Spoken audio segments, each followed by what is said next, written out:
Selamat berjumpa kembali dengan saya Andi Prakasadi yang pada kesempatan kali ini saya akan menjelaskan tentang penambahan gambar dan animasi yang digunakan dalam webpage atau dokumen HTML ya dengan menggunakan Adobe Dreamweaver CS.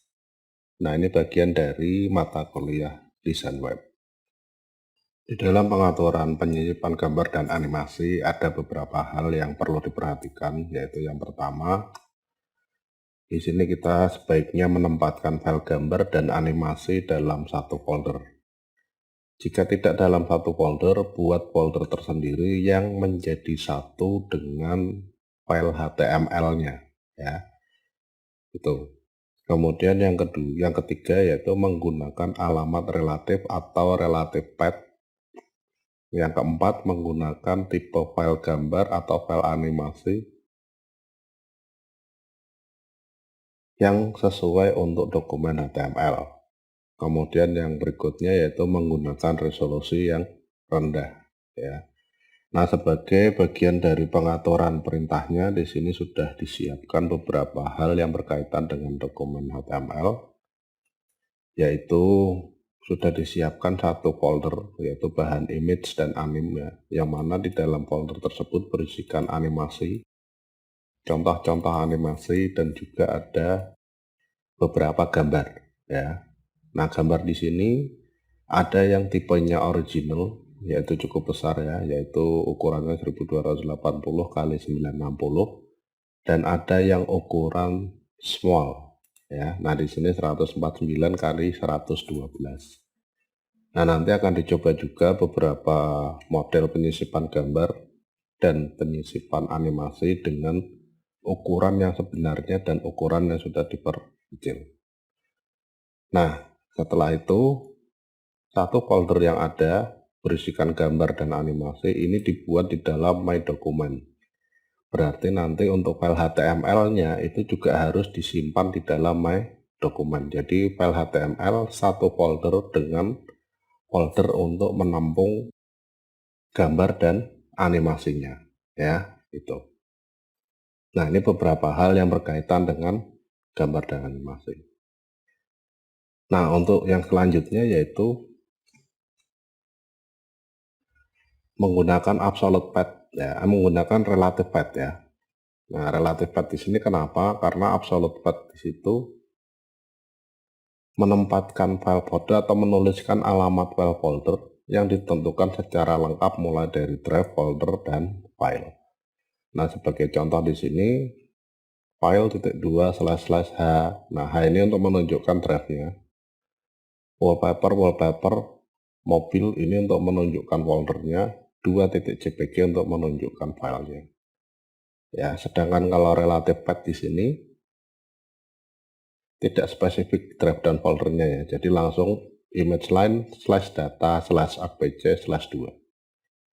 Jadi tidak ada penunjukan drive yang spesifik, ya. Hanya folder yang berada di dalam folder yang searah atau yang sealamat dengan file HTML-nya. Nah, ini sangat disarankan untuk menggunakan relative path, ya. Jadi kalau absolute path ini sangat riskan digunakan karena ketika web diupload maka belum tentu web untuk file HTML, file gambar, dan file animasi ditempatkan sesuai dengan drive yang ditentukan di absolute path-nya. Sedangkan kalau relative path di sini sudah menyesuaikan, ya, menyesuaikan.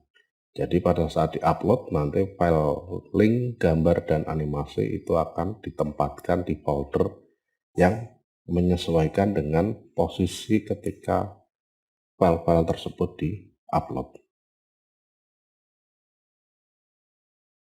Oke, untuk lebih jelasnya langsung saja kita coba untuk pembuatan penyisipan gambar dan animasi di dalam dokumen HTML, ya.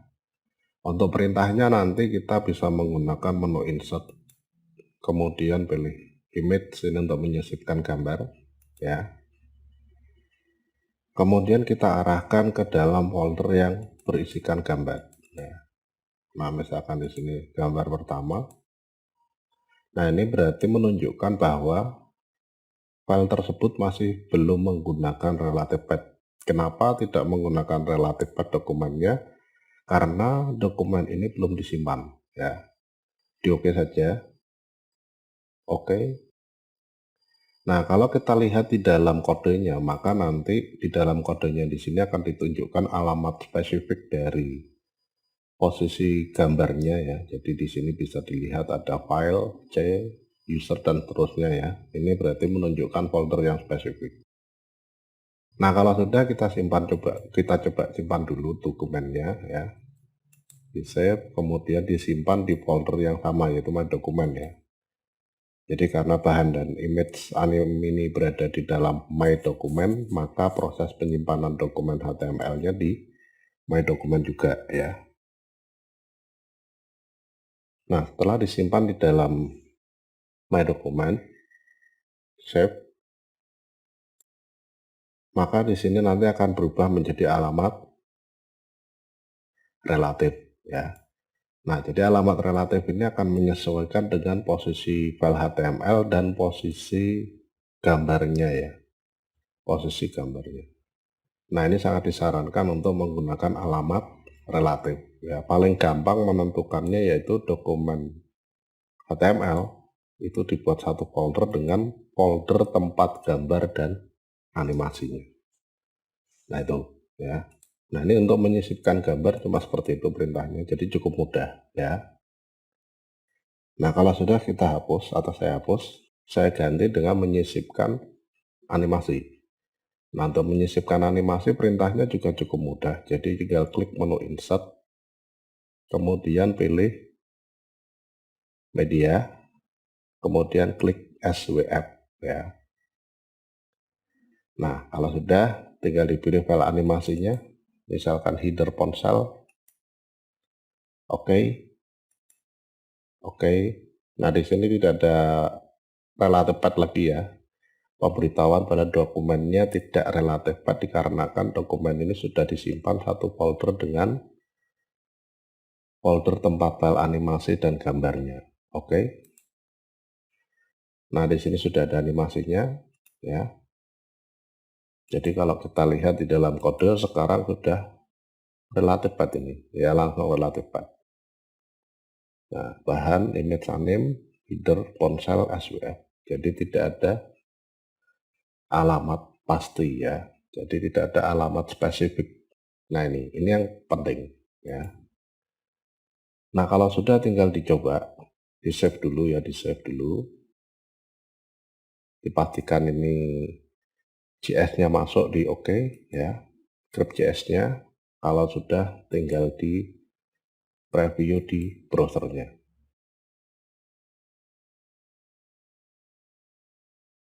Nah, maka bisa dilihat di dalam browsernya ini sudah bisa langsung berjalan ya animasinya. Untuk tampilan header web ya yang menggunakan animasi ini sudah bisa berjalan dengan menggunakan perintah dari menu insert media SWF ya. Nah, itu untuk perintah menyisipkan gambar dan animasi. Oke, selanjutnya kita coba untuk menyisipkan gambar di dalam dokumen HTML untuk membandingkan antara gambar yang ori dan gambar yang kecil ya. Jadi kebutuhannya untuk thumbnail, gambar yang disandingkan beberapa gambar yang dijejerkan yang tujuannya untuk preview saja ya. Nah, di sini perlu kita ingat bahwa di dalam dokumen HTML atau di dalam Dreamweaver ya, di dalam Dreamweaver setiap kali kita membuka dokumen baru, maka di sini akan ada ukuran file dan waktu aksesnya ya. Jadi waktu aksesnya dan ukuran file sudah ada, jadi dalam kondisi kosong ini ukuran filenya 1 kilobyte dan waktu aksesnya cuma 1 second. Nah, yang pertama kita coba masukkan untuk gambar yang ukuran original dulu ya, ukuran yang sebenarnya. Nah, di sini kita gunakan menu insert image. Nah, seperti yang ada di dalam file presentasi bisa kita lihat di sini bahwa tipe gambar yang bisa disupport oleh HTML itu cukup banyak. Jadi oleh Dreamweaver ya, oleh Dreamweaver untuk dokumen HTML ini cukup banyak. Jadi ada GIF, JPG, JPEG, PNG, dan PSD ya. Jadi PSD di sini sudah bisa masuk juga. Jadi kalau kita buat gambar dari Photoshop itu sudah tidak ada masalah ya. Oke, kita coba masukkan gambar pertama yang original.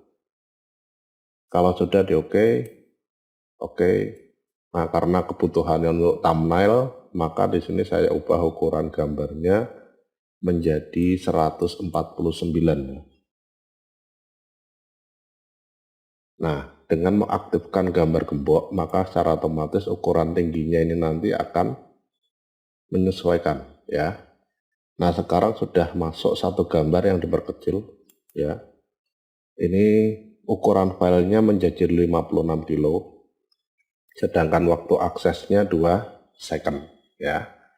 Nah, kalau sudah saya coba enter, saya masukkan gambar kedua, ketiga, dan seterusnya ya. Langsung saja diubah ukurannya 149. Maka nanti bisa dilihat, nah gambar kedua sudah sama lebarnya ya. Ukuran filenya sekarang sudah 141 kilo, waktu akses 3 second ya. Gambar keempat 149 lagi ukuran filenya, ukuran lebarnya ya, lebar gambarnya. Nah, sudah berubah. Kemudian gambar kelima, gambar keempat ya, sorry, gambar keempat. Ini ukurannya sudah 291 kilo ya. Nah, ini kita masukkan file keempat. Kemudian saya ubah lebarnya menjadi 149 ya. Maka total sekarang ukuran file HTML ini menjadi 361 kilobyte dengan waktu akses 8 second ya. Nah, ini kalau kita menggunakan ukuran file gambar dengan ukuran yang sebenarnya.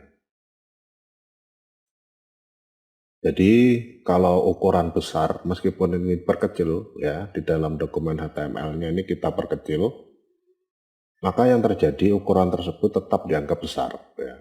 Hanya tampilannya saja yang dikecilkan. Nah, sekarang saya hapus. Saya ganti dengan yang ukuran small ya. Jadi sekarang ini sudah kembali ke nilai awal, yaitu 1 kilobyte dengan waktu akses 1 second ya. Nah, ini saya masukkan image, kemudian saya pilih dari yang small. Nah, ini sudah saya siapkan gambar yang kecil ya dengan gambar yang sama. Ukuran filenya pada proses menyisipkan pertama di sini cuma 38 kilo ya. File kedua, file ketiga ya.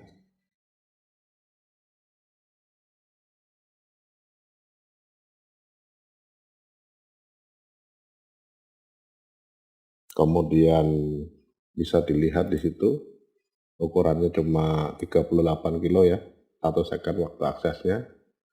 Kemudian file keempat,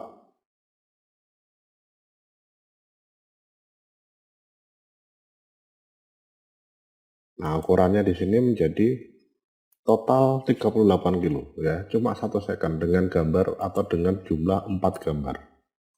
111 ya, 111 kilo ya, total gambar untuk total file untuk 4 gambar ya, waktu akses 3 second. Jadi dibandingkan yang tadi 300 sekian ya, ini cuma sepertiganya ya. Jadi dengan mengubah ukuran file itu ternyata cukup signifikan berpengaruh terhadap ukuran file yang dihasilkan di dokumen HTML-nya ya. Jadi perlu diubah ya, perlu diubah ukuran yang sebenarnya. Kalau memang ingin ditampilkan kecil-kecil sebagai thumbnail, perlu diubah ke ukuran yang diinginkan ya. Perlu diubah ke ukuran diinginkan karena di sini cukup signifikan mengubah nilai filenya ya, ukuran filenya.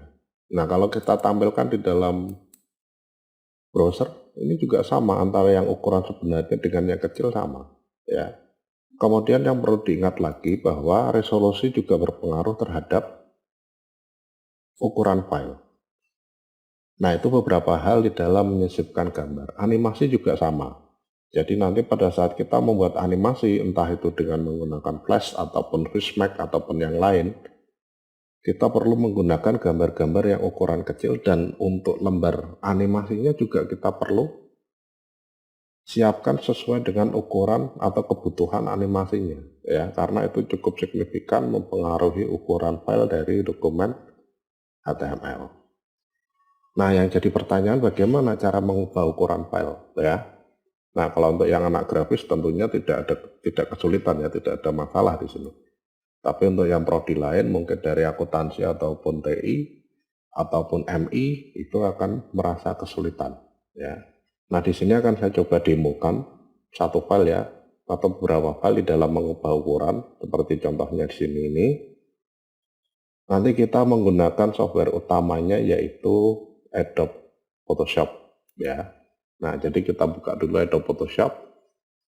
Bebas di sini saya pada materi kali ini menggunakan versi CS6. Tapi untuk CS5, CS4 itu sama saja, cara penggunaannya sama, cara mengubahnya juga sama, ya. Jadi yang pertama kita buka dulu filenya. Jadi kita arahkan saja ini ke dalam folder tempat filenya, ya. Nah, ini untuk yang ori saya masukkan dulu satu, ya. Langsung di drag, ya, langsung di drag ke Photoshop, terbuka, kemudian diletakkan di dalam lembar Photoshopnya. Nah, ini sudah terbuka, ya, ukuran filenya. Nah, kalau sudah terbuka, kemudian yang berikutnya tinggal kita pilih menu image, ya. Oh, dibuka dulu nih, dibuka dulu dari menu Windows, kemudian pilih action. Nah, kenapa kita perlu action? Karena action ini bisa merekam perintah, ya. Jadi perintah yang kita buat ini nanti direkam untuk dijalankan di file-file yang lain, karena perintahnya sama, ya. Nah, jadi yang pertama kita buat action baru dulu. Nah, ini action baru, action 1 misalkan, record. Nah, kalau sudah, kemudian kita buka menu image, ya. Ini proses untuk memperkecil gambar. Image, kemudian pilih image size. Nah, setelah pilih image size, yang pertama diubah di sini adalah resolusinya. Resolusinya kita buat 72 saja sudah cukup, karena itu untuk tampilan layar sudah jelas, ya. Tapi kalau untuk kebutuhan cetak minimal 300. Tapi kalau untuk kebutuhan layar di sini bisa kita buat menjadi 72 pixel, ya, per inch, ya, cukup ini. Nah, kalau sudah di sini kita ubah menjadi 149. Maka secara otomatis height-nya menyesuaikan, ya, karena ini constraint. Jadi kalau constraint proportion ini diaktifkan, maka secara otomatis kita ubah width, height-nya menyesuaikan, kita ubah height, width-nya juga menyesuaikan. Cukup salah satu saja yang diubah, ya. Oke. Dah cukup, ini di stop recordnya, ya. Nah, kalau sudah di stop, kemudian tinggal disimpan menjadi file baru, ya, file save as. Kemudian di sini kita tentukan JPEG, ya, JPG, karena itu disupport oleh HTML, ya. Kalau sudah kita buat ini small. Nah, namanya diganti aja, ya. Namanya diberikan ciri yang ada kecilnya lah, ya, small, gitu nggak apa-apa. Nah, ya, shape. Ini diubah ke log file, ya. Diubah ke ukuran atau ke pengaturan kualitas maksimum, oke. Dah jadi. Ya, nah kalau sudah tinggal ditutup, kemudian kita masukkan file kedua.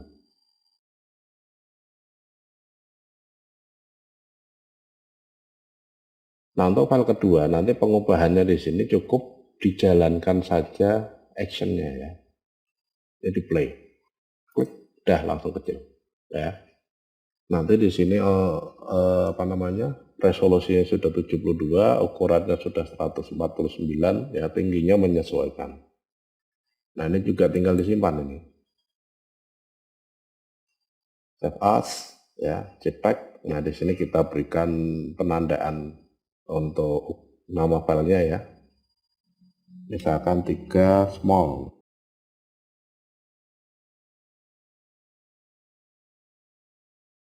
Save. Nah, oke. Untuk file keempat sama, jadi di sini kalau kita sudah buat action, kita tidak perlu menjalankan perintah yang sama berulang-ulang. Cukup dijalankan saja actionnya, maka nanti secara otomatis sudah berubah ya. Akan dijalankan perintah yang sudah direkam di sini untuk file yang dipilih. Cuma perlu diingat pada pengaturan action, perintah menyimpan jangan dimasukkan dalam action ya, karena nanti namanya akan dibuat sama.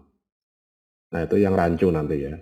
Jadi pada proses action atau pada proses pengubahan gambar dengan menggunakan action, itu yang direkam adalah perintah-perintah sebelum kita menyimpan.